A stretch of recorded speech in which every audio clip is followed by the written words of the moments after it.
Job 28-ാം അധ്യായം. ജ്ഞാനത്തിൻ്റെ നിഗൂഢത. വെള്ളി കുഴിച്ചെടുക്കുന്ന ഖനികളും സ്വർണം ശുദ്ധീകരിക്കുന്ന സ്ഥലങ്ങളുമുണ്ട്.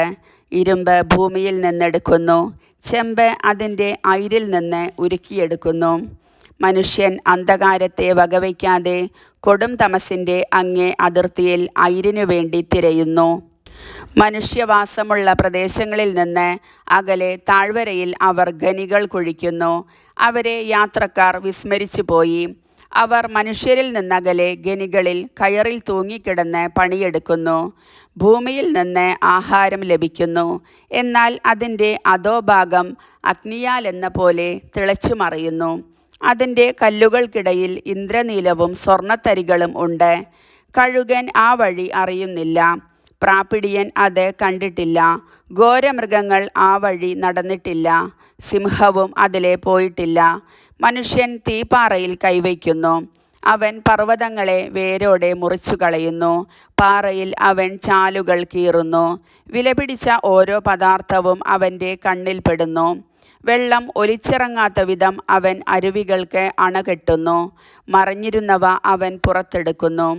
എന്നാൽ ജ്ഞാനം എവിടെ കണ്ടെത്തും? അറിവിൻ്റെ സ്ഥാനം എവിടെ? അങ്ങോട്ടുള്ള വഴി മനുഷ്യൻ അറിയുന്നില്ല. ജീവിക്കുന്നവരുടെ നാട്ടിൽ അത് കണ്ടുകിട്ടുകയില്ല. അഗാധത പറയുന്നു, അത് എന്നിലില്ല. സമുദ്രം പറയുന്നു, അത് ഇവിടെയില്ല. സ്വർണം കൊടുത്താൽ അത് കിട്ടുകയില്ല, വെള്ളി തൂക്കിക്കൊടുത്താലും അതിൻ്റെ വിലയാവുകയില്ല. ഓഫീർ പൊന്നും ഇന്ദ്രനീലവും ഗോമേദകവും അതിൻ്റെ വിലയ്ക്ക് തുല്യമല്ല. സ്വർണത്തിനും സ്ഫടികത്തിനും അതിനോട് സമാനതയില്ല. തങ്കം കൊണ്ടുള്ള ആഭരണങ്ങൾക്ക് വേണ്ടിയും അത് കൈമാറാൻ പറ്റുകയില്ല. പവിഴത്തിൻ്റെയോ പളുങ്കിൻ്റെയോ പേര് പറയുക പോലും വേണ്ട. ജ്ഞാനം മുത്തിനേക്കാൾ അമൂല്യമാണ്. എത്യോപ്യയിലെ പുഷ്യരാഗത്തെയും ഇതിനോട് താരതമ്യപ്പെടുത്തുക സാധ്യമല്ല. തങ്കം കൊണ്ടും അതിൻ്റെ വില നിശ്ചയിക്കാൻ കഴിയുകയില്ല. അപ്പോൾ ജ്ഞാനം എവിടെ നിന്ന് വരുന്നു?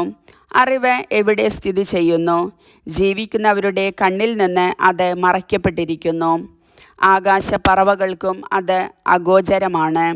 നരകവും മരണവും പറയുന്നു, ഞങ്ങൾ അതേപ്പറ്റി കേട്ടിട്ടേയുള്ളൂ. അതിലേക്കുള്ള വഴിയും അതിൻ്റെ ആസ്ഥാനവും ദൈവം അറിയുന്നു. എന്തെന്നാൽ അവിടുന്ന് ഭൂമിയുടെ അതിർത്തി വരെ കാണുന്നു.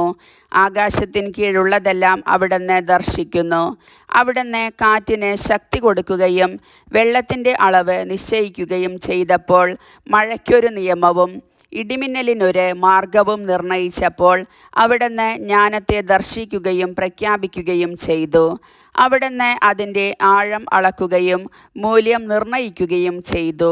അവിടുന്ന് മനുഷ്യനോട് പറഞ്ഞു, ജ്ഞാനം കർത്താവിനോടുള്ള ഭക്തിയാണ്, തിന്മയിൽ നിന്ന് അകലുന്നതാണ് വിവേകം. കർത്താവിൻ്റെ വചനം.